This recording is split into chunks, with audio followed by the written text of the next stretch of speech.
ஒரு மிக்சியில் 4லேருந்து 5 தக்காளி பழம் அதை நறுக்கி போட்டு நல்லா பேஸ்ட்டாக அரைச்சி வச்சுருக்கோம். ஒரு குக்கரில் 3 டீஸ்பூன் அளவுக்கு நெய் விட்டு முந்திரி பருப்பை வறுத்து நல்லா கோல்டன் கலர் வந்த உடனே எடுத்து தனியாக வச்சுக்கிட்டோம். அதோட மிளகு வெடிக்கணும், ஜீரகம் பொரிஞ்சு வரணும்.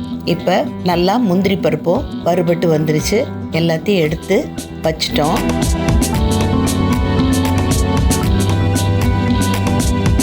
பொடியை நறுக்கி வச்சுருந்த இஞ்சியை வதக்கியாச்சு அதே நெய்யில். இப்போ அரைச்சி வச்சுருந்தோம்ல தக்காளி ஜூஸு, அதை அளந்து ஊற்றுறோம். 3லேருந்து 4 கப் அளவுக்கு அந்த ஜூஸோட தண்ணியும் கலந்து எடுத்துக்கலாம்.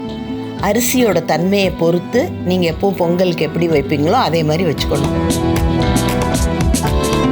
இப்போ இதில் மஞ்சப்பொடி, உப்பு போட்டாச்சு. 1 கப்பு அரிசி, பச்சரிசிக்கு 1/4 கப் அளவுக்கு பருப்பு எடுத்துருக்கோம். வறுத்தும் போடலாம், வறுக்காமலும் போடலாம். நல்லா கழுவி எடுத்துட்டு இந்த தக்காளி ஜூஸ் அதோடு சேர்த்து 3 விசில்லிருந்து 4 விசில் வரைக்கும் நல்லா குழைய வேக விடலாம்.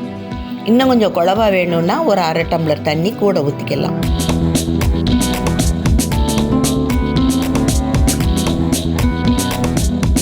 இப்போ சுவையான தக்காளி பொங்கல், இன்றைக்கி வைரல் ஆகிட்டு இருக்கக்கூடிய தக்காளி பொங்கல் ரெடி.